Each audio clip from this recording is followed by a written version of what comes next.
Assalamualaikum warahmatullahi wabarakatuh.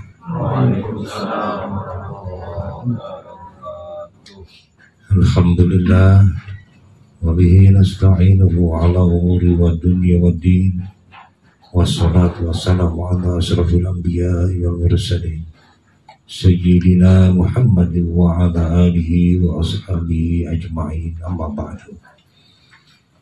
Qala Allah Ta'ala fi kitabihil karim, a'udzu billahi minasy syaithanir rajim. Bismillahirrahmanirrahim. Ya ayyuhalladzina amanu taqullaha haqqa tuqatih wa la tamutunna illa wa antum muslimun.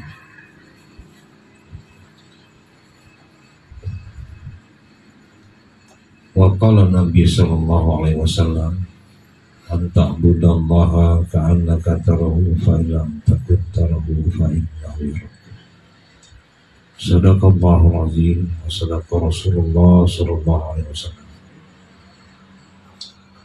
Pertama-tama marilah selalu kita memanjatkan puji dan syukur atas nikmat dan limpahan rahmat yang begitu banyak, yang tiada terhingga, yang telah diturunkan Allah, yang telah dititipkan oleh Allah, yang selalu dan selalu tanpa terhenti sampai detik ini,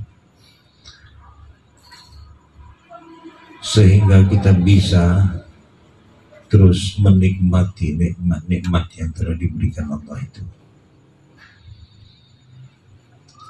Mudah-mudahan dengan kita menyadari bahwa kita selalu disertai Allah dengan begitu banyak nikmat, kita berharap kepada Allah agar kita bisa menggunakan nikmat itu dengan sebaik-baiknya. Dengan kata lain, kita berharap kepada Allah agar kita bisa mensyukuri nikmat yang telah diberikan Allah. Amin ya rabbal alamin. Salawat dan salam marilah terus kita aturkan kepada junjungan kita Nabi besar Muhammad sallallahu alaihi wasallam. Mudah-mudahan salawat ini pun akan terus mengalir kepada seluruh sahabat, tabi'in dan tabi'in, dan kepada seluruh zuriat dan pengikut beliau sampai ke akhir zaman. Mudah-mudahan nanti di yaumul kiamat kita pun diakui oleh Rasulullah sebagai umatnya. Amin ya rabbal alamin.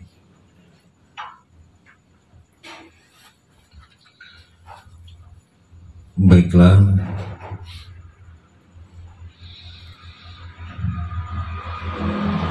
seperti halnya yang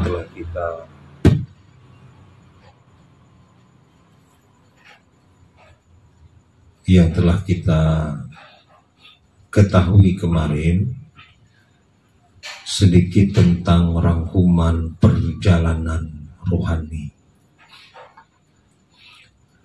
Sekilas lalu guru sedang menyampaikan rangkuman ilmu, tetapi sebenarnya bukan. Guru bukan sedang menyampaikan rangkuman ilmu, bukan. Tetapi guru sedang menyampaikan perjalanan rohani. Perjalanan rohani yang sesuai dengan keinginan Allah. Memangnya orang-orang lain yang tidak menuntut ilmu itu rohaninya nggak berjalan ya guru? Berjalan juga. Semua manusia yang beriman ataupun yang tidak beriman, semuanya rohaninya tetap melakukan perjalanan. Tetapi perjalanannya itu ada yang sesuai dan ada yang tidak sesuai. Perjalanannya itu ada yang sesuai dengan keinginan Allah dan ada yang tidak sesuai.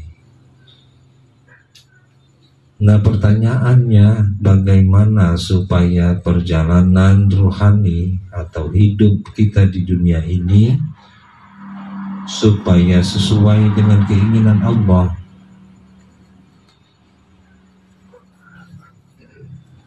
Nah, sudah barang tentu supaya sesuai dengan keinginan Allah, kita wajib mengikuti petunjuk-petunjuk yang telah diajarkan oleh Rasulullah. Dan masalahnya sekarang, di zaman era kita yang sekarang ini, kita tidak hidup sejaman lagi dengan Rasulullah. Maka dengan tidak hidup sejaman dengan Rasulullah ini, kita mesti betul-betul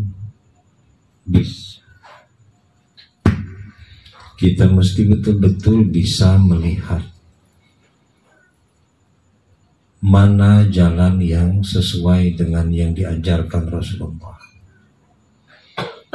Jadi jalan yang diajarkan Rasulullah itu adalah jalan yang dibawa oleh para sahabat, para tabi'in dan tabi'ut tabi'in, dan kepada para ulama sampai kepada guru-guru kita sekarang.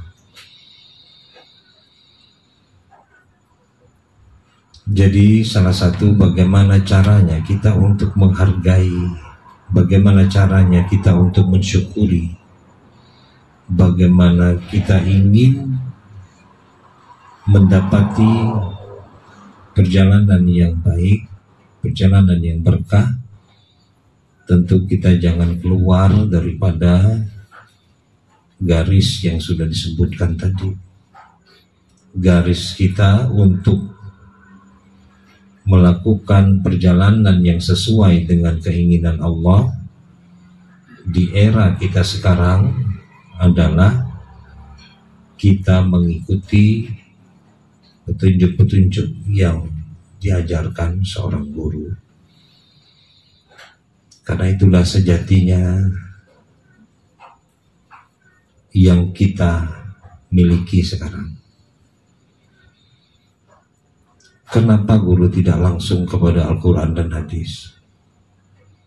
Bukan kita tidak langsung, tapi pada hakikatnya kita langsung kepada Al-Quran dan hadis. Tetapi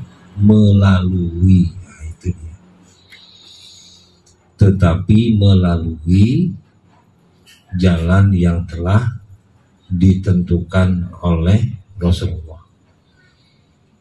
Mana buktinya guru Rasulullah menuntun dan menitipkan jalan itu? Buktinya mana ya, wahai guru? Buktinya adalah Rasulullah menitipkan pesan al-ulama warisatul anbiya. Para nabi itu, para ulama itu adalah pewaris daripada nabi dan rasul. Nah, itulah pesan dari Rasulullah sampai kepada kita sekarang, yang mesti kita jangan sampai lepas daripada jalan itu. Nah, maka perjalanan rohani kita sekarang, kalau kita ingin sesuai dengan apa yang dikatakan oleh Rasulullah, apa yang menjadi keinginan Allah, maka jangan sampai perjalanan kita lepas dari tuntunan seorang guru. Kenapa tidak tuntunan Rasulullah, guru? Karena Rasul sudah berulang-ulang menjelaskan itu. Guru sekarang sebagai penyambung apa yang menjadi keinginan Rasul, keinginan Allah dan Rasulnya. Sama halnya demikian, guru tidak ada keinginan yang lain selain ingin mengajak para murid-murid untuk bisa mendapatkan kebahagiaan di negeri akhirat, dalam rangka menjunjung tinggi tita Allah dan kemenangan di negeri akhirat. Cuman itu saja tujuan seorang guru. Dan begitulah Allah menurunkan Rasul supaya kita bisa sampai selamat di negeri akhirat.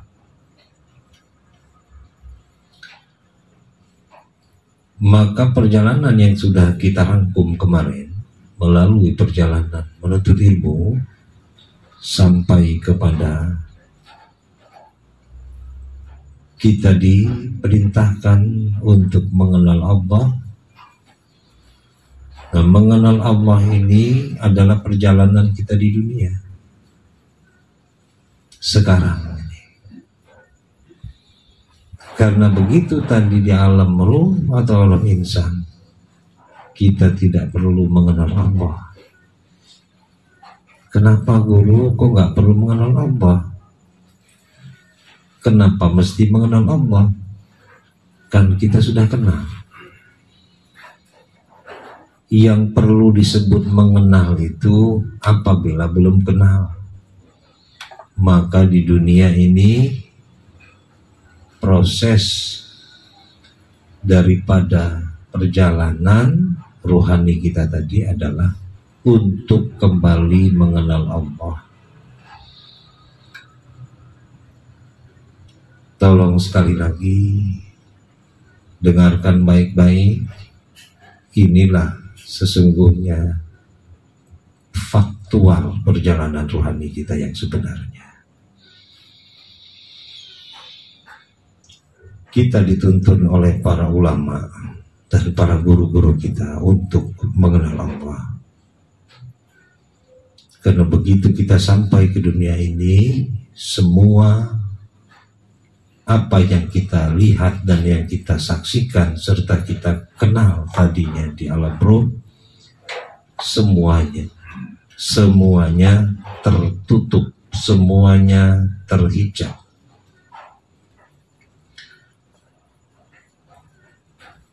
Maka kata ulama-ulama sufi, mereka mengatakan dengan ilmu inilah kita ingin dan kita bisa mengetahui kezahiran Allah.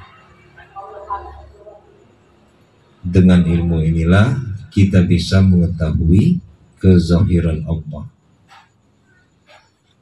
Apa dengan ilmu inilah kita bisa mengetahui kezahiran Allah? Apa yang ada di dalam ilmu? Yang ada di dalam ilmu adalah hukum-hukum dan peraturan-peraturan Allah. Nah, disitulah perjalanan rohani kita. Begitu sampai ke dunia ini, semuanya diberikan aturan. Siapa yang memberikan aturan itu? Yang memberikan aturan itu Allah sendiri. Nah, aturan-aturan inilah yang dimana yang sedang ingin kita pelajari. Bab laksana orang-orang di dunia yang ingin menjadi ahli-ahli hukum di dalam dunia ini, yang apabila mereka sekolah, mereka akan menjadi seorang sarjana hukum. Apa yang mereka pelajari tentang hukum dunia. Kenapa mereka mempelajari hukum dunia? Nah, supaya mereka bisa aman hidup di dunia. Nah, begitu juga kita di dalam perjalanan rohani kita tadi, kita pun mempelajari hukum-hukum atau undang-undang. Maka hukum yang utama itu dan hukum yang utama dan yang pertama, undang-undang yang pertama dan utama itu adalah undang-undang tauhid atau undang-undang akidah, di mana kita ditekankan untuk pertama kali jangan sampai salah di dalam bertauhid. Nah, bertauhid inilah yang disebut mengenal Allah, ilmu untuk mengenal Allah. Dan untuk mengenal Allah, kita tidak berdasarkan pikiran kita sendiri. Untuk mengenal Allah, kita dibimbing oleh jalan yang lurus. Mana jalan yang lurus? Dari Allah tadi sampai kepada guru-guru kita. Nah, sampailah di para guru ini ingin membimbing kita di dalam berakidah, di dalam mengenal Allah, di dalam bertauhid, supaya tepat guna dan tepat sasaran. Gitu. Maka bermulalah mengenal Allah tadi, kita dituntun bagaimana caranya.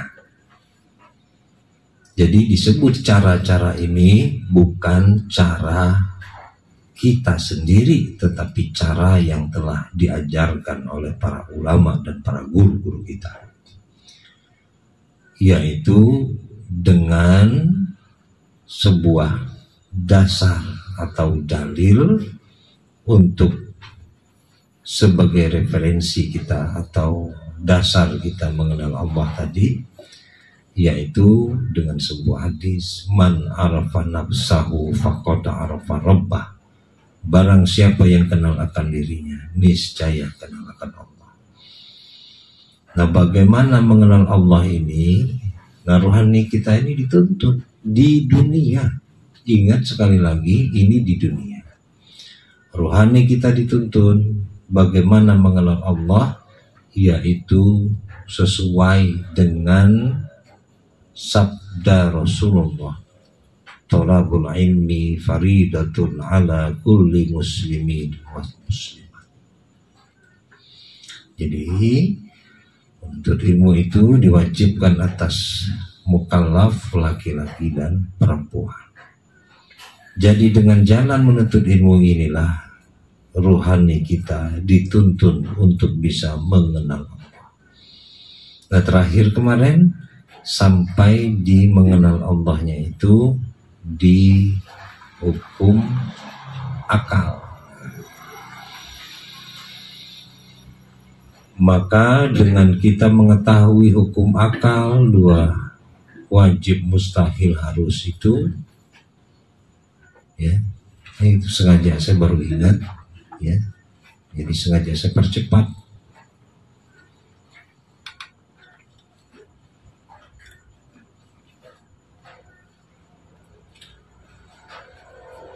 Dengan hukum akal yang kita pelajari tadi kemarin maksudnya, nah ketahuilah bahwa rohani kita itu dituntun juga dengan melalui pemahaman atau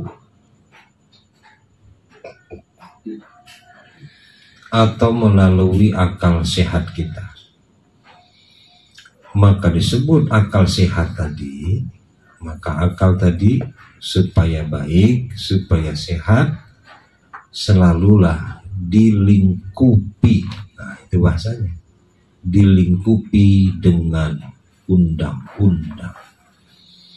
Apa undang-undang akal tadi? Disebut hukum akal. Nah, setelah kita mengetahui dan kita memahami hukum akal tadi, dalam rangka supaya akal kita tidak melenceng jauh daripada akidah, barulah kita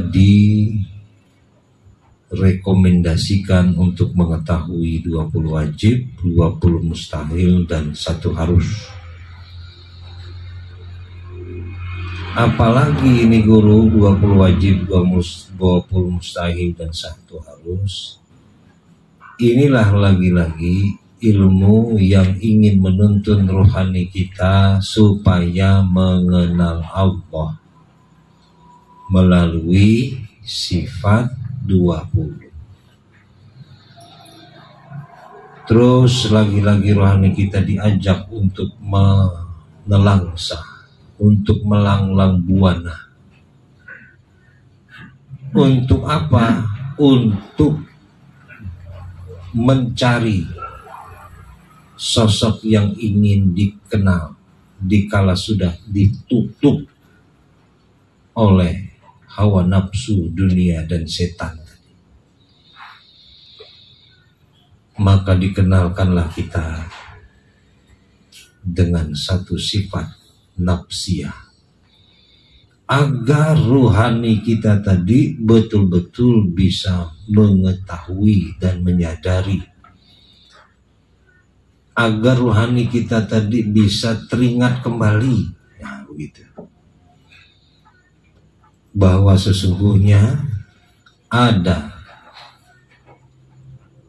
wujud, ada atau ada sifat wujud tadi yang menyatakan tentang adanya Allah, yang dikumpulkan di dalam satu sifat namanya sifat nafsiyah. Nah, kita dituntun untuk mengetahui dan mencari keberadaan zat Allah Ta'ala ini, yang mana tadi telah menghilang di hadapan mata kita.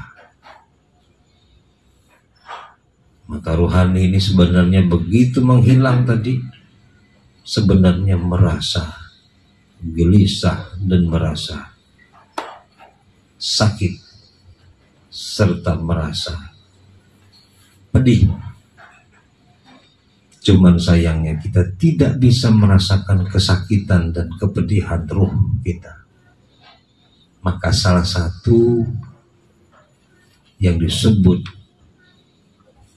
tujuan kita mempelajari ilmu tauhid adalah untuk membersihkan ruh. Nah, tujuan untuk mempelajari ilmu syariat fikih tadi untuk membersihkan jasad atau lahiriah. Nah, tujuan mempelajari ilmu tasawuf untuk membersihkan hati. Loh, kok beda guru ruhani tadi ini dengan hati? Jadi di dalam ilmu tauhid dalam rangka untuk membersihkan ruh tadi,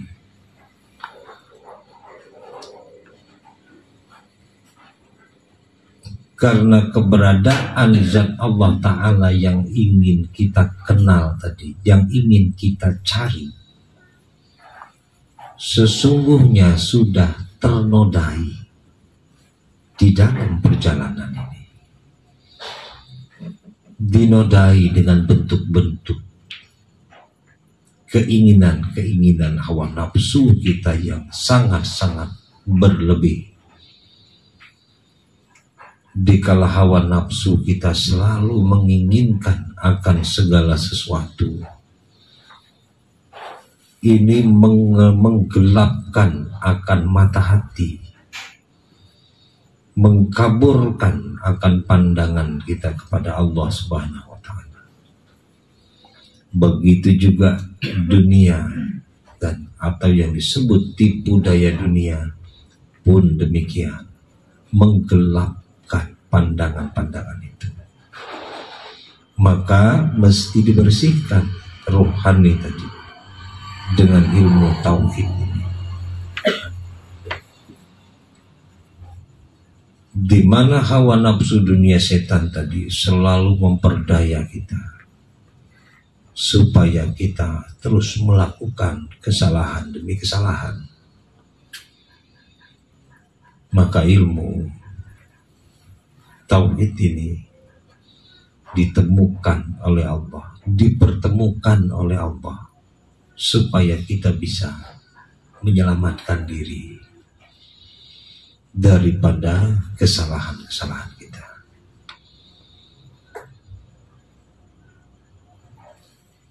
Maka kita pelajari sifat wujud.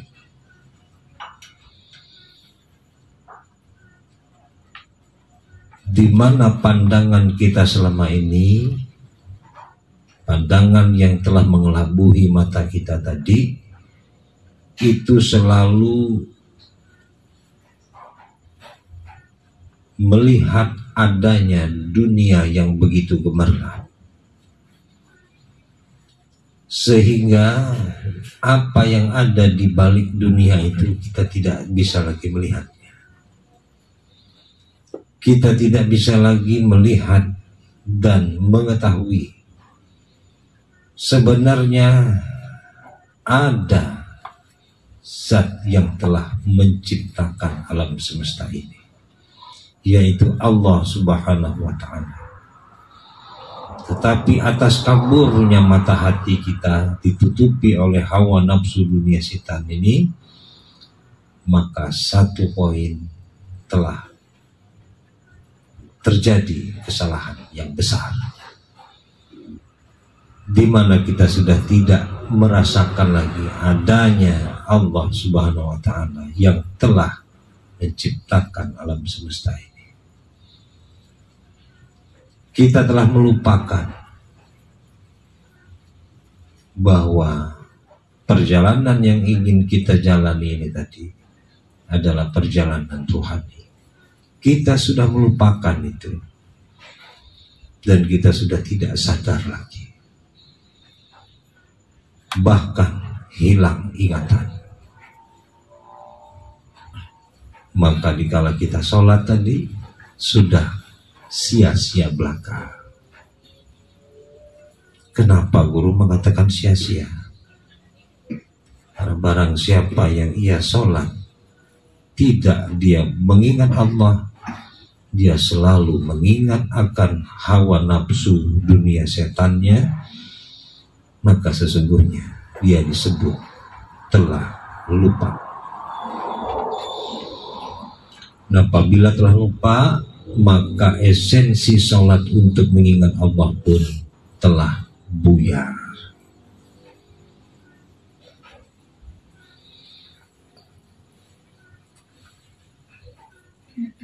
Maka setelah kita diajak untuk menelangsah, meyakini tentang adanya yang telah menciptakan alam semesta ini melalui sifat nafsiyah atau dengan sifat wujud jadi,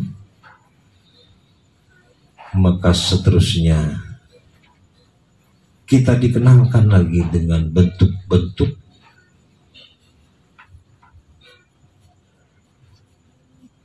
untuk mengetahui bagaimana sesungguhnya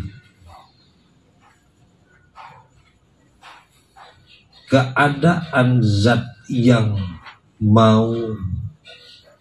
telah menciptakan alam semesta ini tadi, yang disebut zat Allah Subhanahu wa ta'ala yang telah menciptakan alam semesta ini. Kita diajak untuk mengetahui keadaannya, bagaimana perihal tentang zat Allah Ta'ala tadi, perihalnya, keadaannya. Kita dituntun untuk melihat itu. Kenapa kita diajak berjalan menuju kepada melihat keadaan zat Allah Ta'ala? Karena di situ lagi-lagi kita telah ditutup lagi oleh hawa nafsu dunia setan tadi, bahwa apa yang kita tadi kenal di alam ruh hilang buyar semua.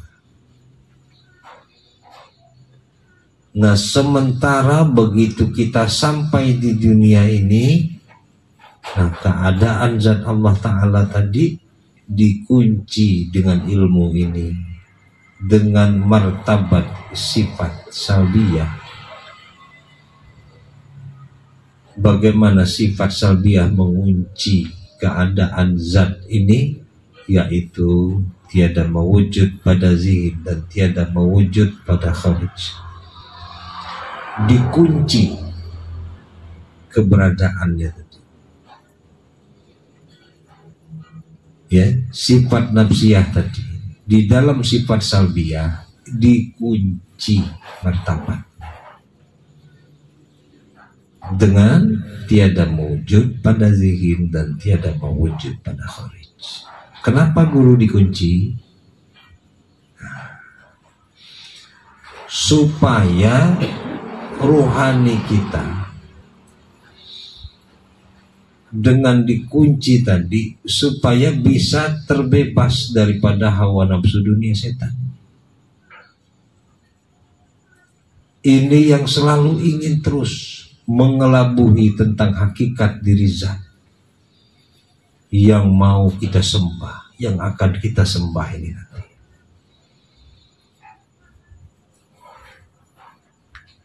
Ditipu kita dengan tipu-tipu daya hawa nafsu dunia dan setan ini tadi, supaya kita tergambar, terlihat, padahal sudah dikunci keadaannya, tidak ada pada hati dan tidak ada pada pandangan. Tapi dengan hawa nafsu dunia setan tadi, sekali lagi berusaha untuk dibuka. Nah, inilah yang menjadi sesuatu masalah besar di dalam perjalanan rohani kita ini. Martabat yang sudah dikunci tiba-tiba berusaha dibuka, dikelabuhi dengan tipu daya setan tadi,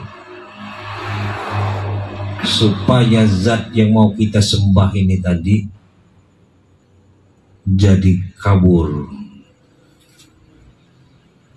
Maka apa yang terjadi? Banyak orang-orang yang beramal, banyak orang-orang yang menyembah Allah hanya di dalam tipuan saja. Kenapa guru ngomong begitu? Karena lagi-lagi di zaman yang orang sudah tidak mengenal Allah ini, tidak mengetahui hakikat diri zat yang disembah ini, maka sekarang banyak orang-orang yang telah beramal ibadah yang bertujuan untuk dunia. Terus masih ada lagi nggak guru selain dunia? Tentu masih ada. Sebagian lagi manusia yang lain, mereka beribadah untuk hawa nafsunya. Masih ada lagi guru? Masih ada lagi sebagian yang lain, mereka beribadah untuk menyembah iblis dan setan.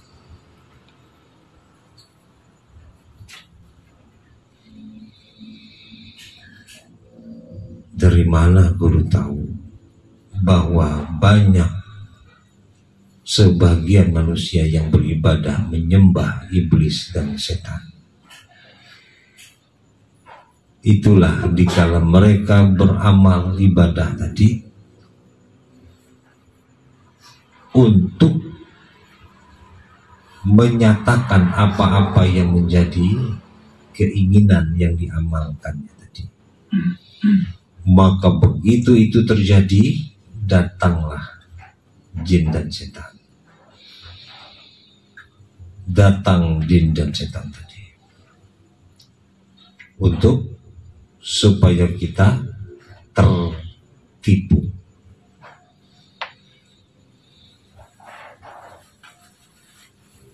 Tapi guru, apa yang diamalkan, apa yang diinginkannya tadi, sesuai dengan apa yang diamalkannya, terjadi kok, dapat kok apa yang dia inginkan dengan amalannya. Ketahuilah, sesungguhnya bukan dengan amal yang kau amalkan itu engkau mendapatkan apa yang kau inginkan. Apa yang kau inginkan itu bukan keinginanmu, tetapi sesungguhnya adalah keinginan Allah Subhanahu wa Ta'ala, adalah kehendak Allah yang terjadi. Nah, tetapi oleh tipu daya setan tadi dinisbahkan bahwa ini akibat, ini adalah engkau dapatkan daripada apa-apa yang kau amalkan. Ini hebatnya tipu daya setan tadi. Dengan ibadah ini kau dapatkan ini, dengan amalan ini kau dapatkan ini. Dan di situ setan memperdayanya semakin menjadi-jadi, dan kita pun semakin bersemangat mengamalkannya. Nah, sementara kita tidak tahu di situ adalah bentuk tipu daya setan, sehingga kita menjadi tertipu dan tertipu lagi. Nah, inilah salah satu bentuk perihal keadaan sebenarnya. Bagaimana sih zat Allah Ta'ala itu yang mau kita sembah itu. Jadi tolong, jadi jangan sampai ruhani kita tadi terkotori dengan hal-hal yang telah kita amalkan.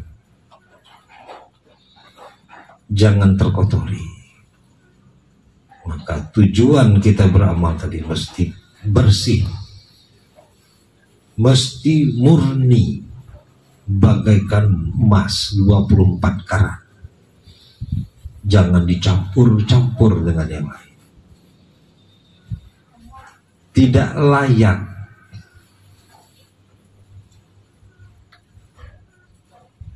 tujuan-tujuan yang ingin kita tuju, yaitu kepada Allah, kita campur dengan hal-hal yang receh, kita campur dengan hal-hal yang memalukan dan menjijikkan. Nah, inilah yang membuat ruhani kita tadi semakin jauh dan semakin jauh. Walaupun kita selalu melakukan ibadah-ibadah. Nah, jadi jangan heran ya, apabila kita tidak mengetahui perjalanan rohani kita berdasarkan ilmu,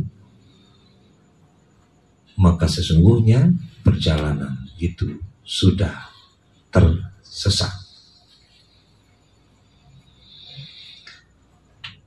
Nah, setelah itu, setelah kita mengetahui tentang keadaan zat Allah Ta'ala tadi, rohani kita dikenalkan dengan itu, maka selanjutnya rohani kita diajak untuk mengetahui tentang bahwa sesungguhnya Allah Subhanahu wa Ta'ala tadi menunjukkan kebesarannya melalui sifat ma'ni. Maka rohani kita pun demikian.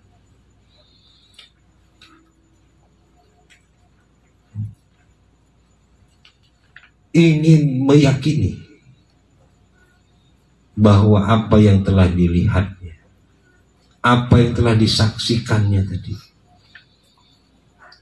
Nah, maka untuk supaya rohani kita tadi bisa terbuka melihat kebesaran Allah tadi, nah nilai lagi, maka martabat yang tadi dikunci di dalam sifat salbiyah dibuka kembali. Begitu. Dibuka dengan tujuan supaya kita bisa melihat dan menyaksikan dengan nyata. Nah, diharapkan dengan apa yang kita lihat dengan nyata tadi, impact atau dampaknya, nah supaya bisa masuk ke dalam rohani kita, supaya rohani kita menjadi lebih terbuka lagi. Nah, lagi-lagi perjalanan di dalam sifat rohani kita dituntun di dalam sifat ma'ani ini lagi-lagi terus terganggu, mau tidak mau sementara kita masih hidup selalu terganggu dengan hawa nafsu dunia setan, selalu terganggu. Ya, maka satu persatu kita temukan bentuk-bentuk kenyataan bahwa rohani kita satu persatu ternoda, terlihat dengan sifat kudrat, irodat, ilmu, haya, sama, basor, kalam. Jadi rohani kita ternoda satu persatu dengan kejahatan-kejahatan, dengan kebodohan-kebodohan, dengan tipu daya-tipu daya yang telah dilancarkan oleh hawa nafsu dunia setan. Maka sekali lagi, dengan ilmu atau dengan sifat 20 ini, Allah mempertemukan kita supaya kita selamat daripada kesalahan-kesalahan.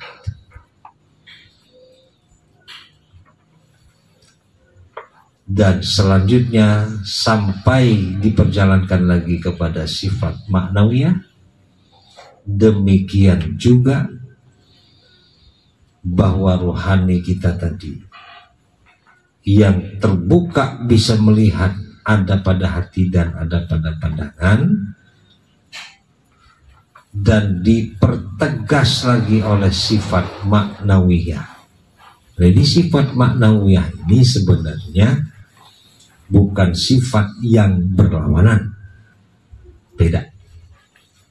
Sifat maknawiyah ini adalah sifat yang berlazim-laziman, sifat yang menegaskan sifat ma'ani. Dia menegaskan lebih kuat dan lebih dalam.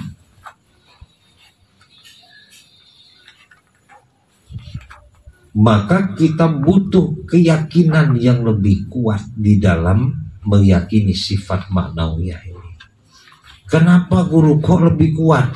Karena pada sifat maknawiyah martabatnya kembali dikunci atau ditutup. Supaya apa guru? Disitulah kita dituntut keyakinan kita tadi untuk lebih kuat. Ya, untuk lebih meyakini yang maha kuasa, yang berkehendak, yang maha tahu, dan seterusnya. Kok lebih guru? Ya, ditandai dengan tidak ada dalil akli. Maka sifat maknawiyah tidak lagi membutuhkan dalil akli. Karena dengan sifat maknawiyah ini kita pelajari, diharapkan keyakinan kita tadi sudah menjadi semakin menjadi lebih baik, lebih dalam lagi.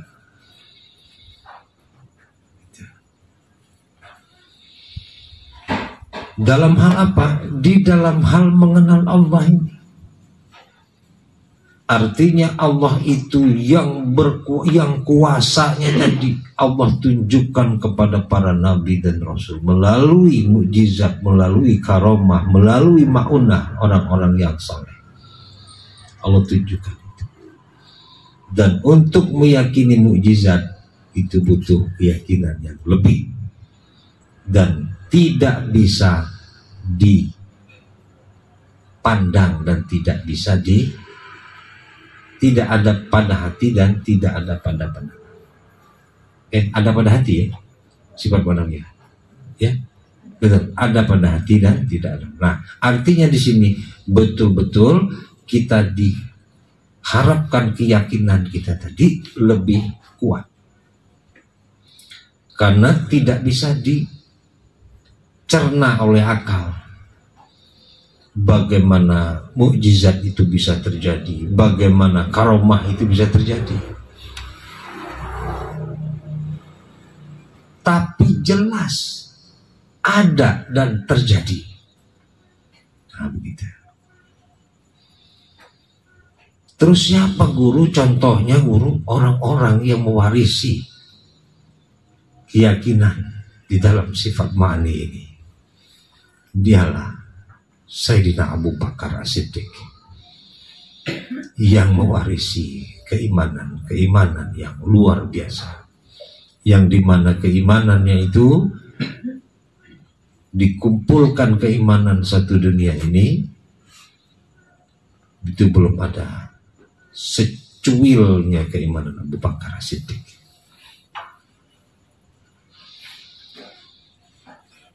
Kenapa? Karena Abu Bakar walaupun tidak melihatnya, dia 1000 kali lebih yakin kepada apa yang telah terjadi kepada Rasulullah, apa yang telah menjadi mukjizat bagi Rasulullah. Sungguh pun tidak melihatnya. Apa yang dikatakan oleh Rasulullah, aku sangat membenarkannya lebih daripada yang benar. Nah, ini contoh. Jadi untuk bisa mendapatkan dan mempelajari bagaimana sesungguhnya keimanan Abu Bakar As-Siddiq, ini sebenarnya bukan tidak bisa, ya. Tetapi sebenarnya ada ilmu yang mengarahkan kita untuk menuju ke situ, ya. Masalah keimanan kita mau sampai atau tidak ke situ, itu bukan urusan kita, tetapi minimal jalannya sudah ditunjuk oleh Allah Subhanahu wa Ta'ala. Jadi perjalanan rohani kita ini sesungguhnya terus di-maintain, dipelihara oleh Allah Subhanahu wa Ta'ala melalui ilmu tauhid ini. Maka sulit kebanyakan orang bisa mencerna ilmu tauhid ini. Bagaimana sebenarnya dia bisa suitable, bisa cocok dengan perjalanan rohani. Ilmu tauhid akidah ini tidak bisa diurai oleh sebagian besar orang. Hanya bisa yakin asal yakin saja sudah. Tidak bisa mengurai bagaimana keyakinan itu.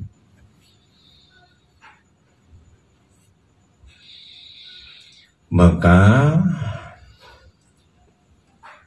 seterusnya perjalanan rohani kita tadi, ya, diajak terus, dituntun terus untuk sampai mengetahui kepada sifat sampai tadi jais, ya, jais. Nah, sifat jais ini juga terus kita dituntun perjalanan rohani kita untuk sampai bisa melihat bagaimana sesungguhnya zat Allah Ta'ala itu di dalam berkehendak, di dalam menentukan segala sesuatu. Jadi ternyata Allah Subhanahu wa Ta'ala punya sifat jais atau sifat harus.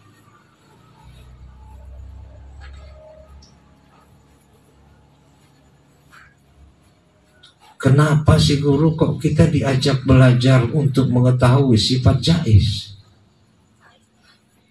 Karena lagi-lagi ruhani kita tadi sudah ternoda lagi ternoda lagi dengan apa? Dengan hawa nafsu dunia setan. Loh kok bisa guru? Kan tadi udah. Ketahuilah, selama perjalanan kita belum usai, atau yang disebut berpindah ruh dengan jasad kita, maka tipu daya setan pun tidak akan pernah berhenti. Maka kita tidak bisa lepas daripada perjalanan ilmu ini kalau ingin selamat. Ternoda lagi dengan perjalanan selanjutnya ini, di mana kita ternoda dengan tidak mengakui bahwa yang terjadi di dalam kehidupan kita ini adalah kehendak Allah yang begitu sangat-sangat jais atau harus, yaitu Allah berbuat sekehendaknya, tiada siapa yang melarangnya. Nah, ketahuilah apa sesungguhnya yang menodai rohani kita tadi. Kita tidak lagi mengiktikadkan bahwa Allah itu berbuat sekehendaknya, tetapi hawa nafsu kita sendiri yang menginginkan segala sesuatu tadi, bukan lagi Allah Subhanahu wa Ta'ala. Buktinya apa guru? Buktinya apa-apa yang menjadi segala sesuatu yang terjadi kepada diri kita tadi, itu kita selalu menisbahkannya kepada diri kita, bukan kepada Allah. Kita nisbahkan kepada makhluk. Kalau kita dapat yang baik, kita nisbahkan kepada diri kita. Itulah aku yang telah berhasil di dalam melakukan ini. Apabila tidak, bentuknya mengecewakan, maka kita menyalahkan fulan bin fulan. Padahal ini adalah sifat jais dari Allah Subhanahu wa Ta'ala yang berbuat sekehendaknya. Lagi-lagi kita dengan pun bagi orang-orang yang beribadah, dengan merasa dengan ibadahnya dia bisa mencapai akan sesuatu, padahal tidak sama sekali. Jadi apa yang kita dapatkan di dunia ini bukan dengan daya upaya kita, baik itu yang baik, yang sesuai dengan nafsu kita ataupun tidak sesuai dengan nafsu kita. Ini semua terjadi atas kehendak Allah yang berbuat dengan tiada siapa yang bisa melarangnya, tiada siapapun yang bisa mengintervensinya, memaksa Allah di dalam membuat segala sesuatu. Lagi-lagi kita selalu ingin memaksa Allah. Kok maksa? Enggak kayaknya guru. Saya enggak pernah maksa Allah guru. Terbukti dengan kita selalu terus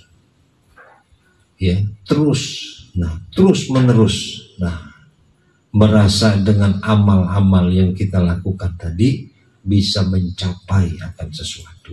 Nah, itu dorongan di dalam hati kita tadi, supaya maka dengan amalan ini, dengan apa yang aku kerjakan ini umpamanya, nah supaya bisa nih menjadi ini. Nah, itu salah satu. Nah, ternyata kita tidak menyadari di dalam hal-hal itu kita telah menodai rohani kita. Nah, ini rohani kita telah ternoda. Maka sekali lagi, jangan pernah merasa apapun terhadap amal ibadah kita tadi. kita, ibadah kita. Sebaliknya, jangan pernah memandang apapun terhadap amal ibadah orang lain. Sama aja. Ya. Jadi apa yang terjadi yang kita dapatkan di dunia ini semata-mata atas kehendak Allah yang berbuat sekehendaknya. Jadi ada yang ibadah, mau masuk, mau mendapatkan kesenangan atau kesusahan. Ada yang gak beribadah, dia dapat kesenangan dan kesusahan. Itu kehendak Allah. Berbuat sekehendaknya. Jangan pakai ditentu-tentukan Allah dalam berbuat itu. Ya. Makanya kalau mau ini begini, kalau mau ini begini. Memang kita yang nentuin. Ya. Nah, di situ yang kita tidak sadar bahwa kita telah menodai perjalanan rohani kita tadi. Nah, dengan sifat jais ini itu dibersihkan. Udah jangan lagi, bersihkan. Dan itu nggak bisa dibersihkan dengan zikir. Dengan zikir, langsung dengan zikir maksudnya nggak bisa. Itu mesti lewat perjalanan ilmu ini dulu. Makanya nggak bisa orang bertorikoh langsung berzikir tanpa belajar SOP ilmu ini. Ilmu tauhid ini kalau diabaikan langsung masuk ke ilmu torikoh nggak jadi. Yang datang bukan yang hak, bukan al-haq, tetapi yang datang biasanya golongan jin dan setan yang mengelabui dirinya dikala dia sedang berzikir yang sekian banyak. Berdatangan kalimat salam, assalamualaikum dikala sedang berzikir. Disangkanya itu adalah akhir daripada tujuan zikirnya. Tidak, bukan itu tujuannya. Itu hanyalah bentuk-bentuk tipu daya. Ya, kenapa sebab? Karena tidak mengikuti SOP di dalam untuk membersihkan ruhani. Karena tadi zikir tadi untuk membersihkan hati. Apalagi bedanya guru? Bukan di sini pembahasannya, nanti ilmunya bukan ini. Di sini kita hanya belajar tentang perjalanan ruhani kita untuk berakidah sesuai dengan ilmu tauhid ini. Ya, jadi kita nggak melebar kemana-mana.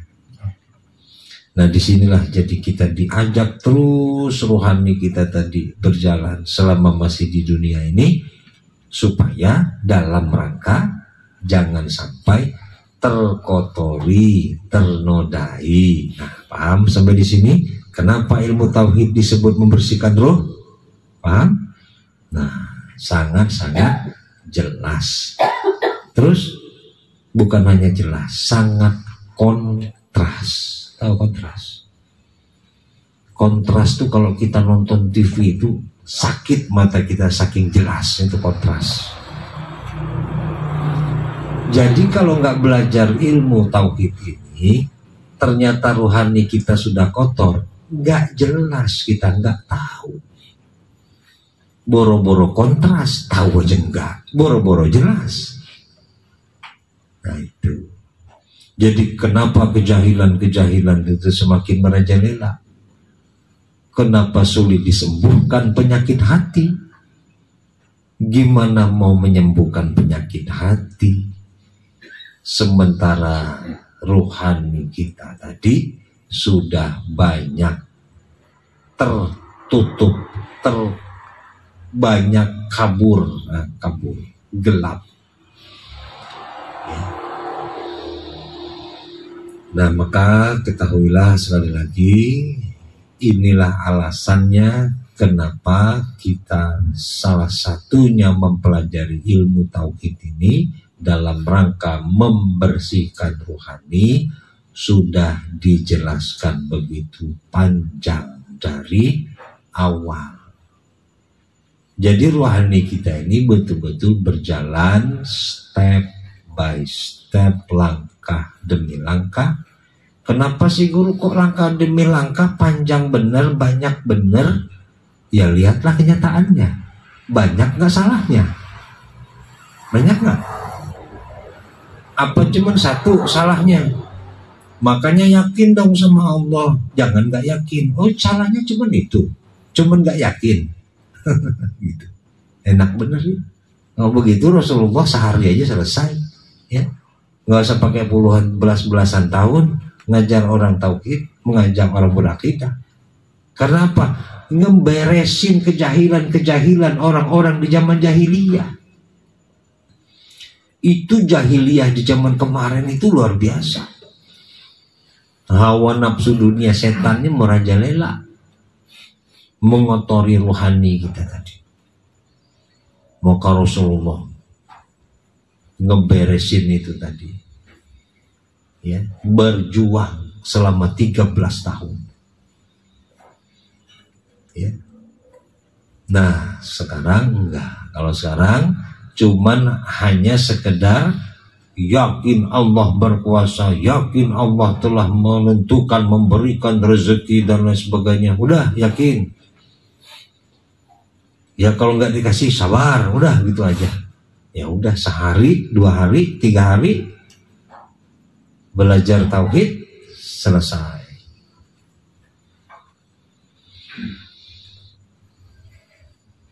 Ya. Nah itulah jadi rohani kita berjalan tadi pelan dan perlahan demi perlahan. Jadi kita belajar ini kenapa sampai demikian lama? Terlebih-lebih lagi diawali dengan pelajaran-pelajaran apa? Adab-adab, syarat menuntut ilmu dan kebutuhan rohani dan lain sebagainya. Supaya benar-benar kita itu sadar dan tahu bahwa sesungguhnya yang butuh ilmu ini adalah rohani, bukan jasmani kita. Jasmani kita nggak butuh ilmu ini. Jasmani kita itu hanya butuh makan, minum, dan lain sebagainya. Dia nggak butuh ilmu. Ya. Jadi kalau ingin berjalan atau beragama itu dengan lahir dan batin, tidak ada jalan lain. Sekali lagi kata Rasulullah, tuntutlah ilmu agar kamu bisa selamat di dunia dan di akhirat. Ya sudah, mudah-mudahan dengan sedikit lagi tambahan rangkuman ini kita jadi semakin minimal sadar. Walaupun belum ingat, tapi minimal kita sadar bahwa kita sedang menjalani perjalanan rohani. Minimal sadar. Ya mudah-mudahan sekali lagi kita selalu diberikan ketabahan dan istiqomah di dalam menuntut ilmu, dan selalu kita dilindungi oleh Allah daripada segala sesuatu yang membuat kita menyesal nanti di alam kubur serta di akhirat. Usikum wa nafsi taqwallah, la haula wala quwwata illa billah.